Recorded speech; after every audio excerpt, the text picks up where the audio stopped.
Well, Eric, welcome to my view. I have to be honest. I've wanted you on my show from the beginning. This is not the way to tell you the truth. I wanted to do it. But I thought you were the perfect person to talk to. You know, it's hard for Americans, I think, to process when tragedy happens. It was very hard for a lot of Americans to process seeing your dad on stage in Butler get shot last July. I think it was incredibly hard for Americans to process the tragedy we saw play out this week with Charlie. But whenever these are personal relationships, when it is your dad, when Charlie is a very close friend, it does feel different. How has this been? I mean, maybe you can explain to people, Charlie was a very close friend to our whole family.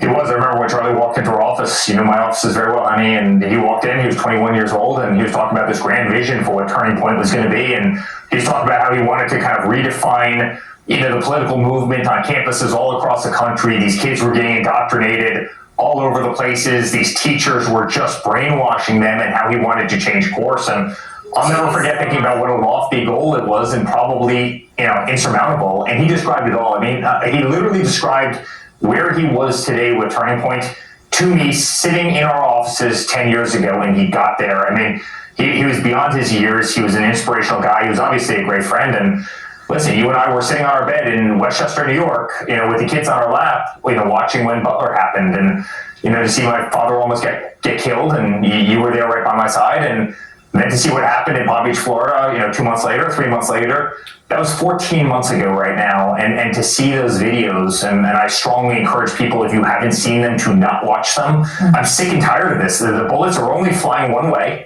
Right? They've done everything they could to put our family, our movement, our party, our country under siege. And it's heartbreaking. Well, you know, the highs we've seen have been very high. The tough times have been very tough. You know, you just talked about some of those tough times. There are a lot of tough times, though, that we've never even talked about. And you said the words under siege. That's the name of a book that you have coming out describing all the things that our family has been through, the highs and the lows. And one of the things that I keep thinking about, Eric, is the fact that standing by our side, even in the toughest times, was Charlie Kirk. They tried to take down our company. They tried to take down all of our friends. They were imprisoning Manafort and General Flynn, and they were imprisoning Bannon, and they were trying to throw our CFO in jail, and they were trying to throw me in jail. They were trying to throw my father in jail. They were trying to divide you and me and our family and Melania and everyone else. And that was the siege. And then they tried to kill him. I wrote the title to that book, Before Butler, right? And then the ultimate siege was when they tried to take his life, and then they tried to take his life again. And then you saw what they did to Charlie, who was the next generation of the greatest political movement this country has ever seen. You know, a movement that's born in love, that loves this nation, that loves our American flag, that loves God, that believes in family, that believes in faith, that believes in the Constitution, that believes that America should be the best at absolutely everything they want. And they tried to extinguish that. They tried to extinguish it, my father, multiple times. Then they tried to extinguish it by killing Charlie yesterday. But it doesn't extinguish the movement. And what it does is it just cements not only Charlie's legacy, but it cements the legacy of what we all stand for, and what you and I and my father and our entire family and everybody who's probably watching us right now has fought so damn hard for. And that's why Charlie will never be forgotten. Yeah, I mean, his legacy will live on far beyond anything I think he probably actually could have even imagined, but he worked for it. You know, you talked earlier about the fact that he came and sat down at the office and talked years ago about this grand plan he had. He made it happen. I mean, he really put boots on the ground and he made it happen. But what people saw of Charlie Kirk was out on stage in front of, you know, television cameras. They didn't see the behind the scenes, though. You and I got to see that. Any of us who got to speak at a Turning Point USA event got to see the way Charlie would come off stage after talking for, you know, however much time out to the audience there, and he would go behind the scenes, and he was running things behind stage as well. This was a person who dreamed this up, who did every element of everything that was happening at Turning Point. I'm hopeful someone steps up, Eric. You know, tell people who don't know, this was a guy who really did everything from top to bottom there.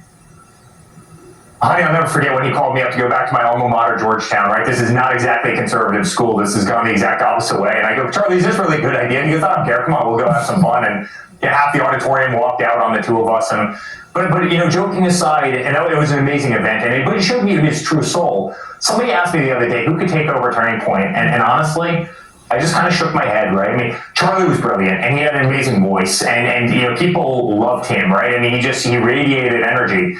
But beyond that, behind an organization like that, you need to be able to run a massive organization. That's what he did. He was organized. He was disciplined. He was a great fundraiser. He was a great communicator. You know, like it wasn't just his job. This was his hobby. I don't care where I went, and you saw this so many times. I don't care if I was away on business. I don't care if I was building a tower somewhere. I don't care if I was working on a golf course. I don't care if I was at a political event anywhere around the country.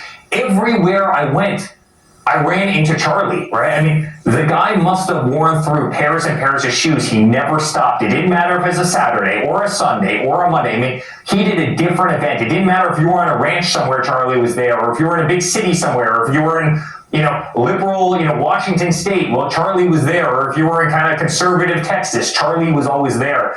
He was a remarkable human being, and so it's impossible shoes to fill. I mean, that was the future of the Republican Party. We've got a lot of great people, right? But that, I mean, he had such a captivating message. He had such an unbelievable following. It was so grassroots. People would follow Charlie to the end of earth.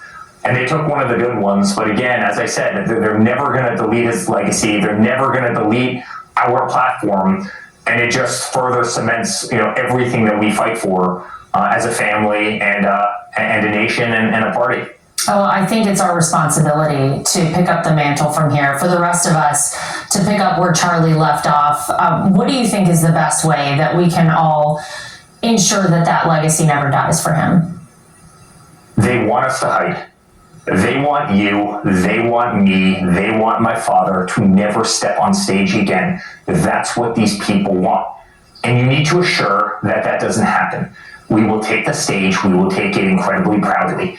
Right? We will continue the legacy. We will continue to fight. We will not do a Joe Biden. We will not hide in a basement for an entire campaign cycle. We will get out there and we will fight like hell. It's the fight that you had and I had and my father had and Don had and our party had and Charlie Kirk that allowed us to beat Hillary Clinton when we didn't know what a damn delegate was, when we were people who were really good at building hotels and skyscrapers, right? And we're fighting on the right side of history.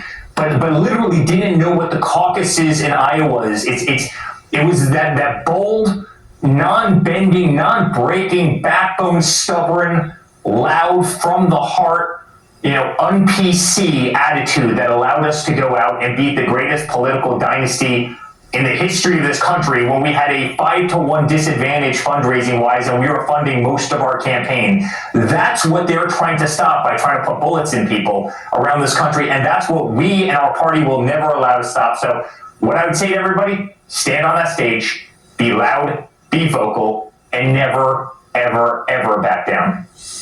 Well, you know, seeing these photos of Charlie playing on the side of the screen there, you and I both hugged Luke and Carolina a little bit tighter on Wednesday night. We obviously are thinking of Erica, of Charlie's children, and Eric Trump, we appreciate you joining us on My View. Thank you so much for your thoughts on this. It's great to be on, honey.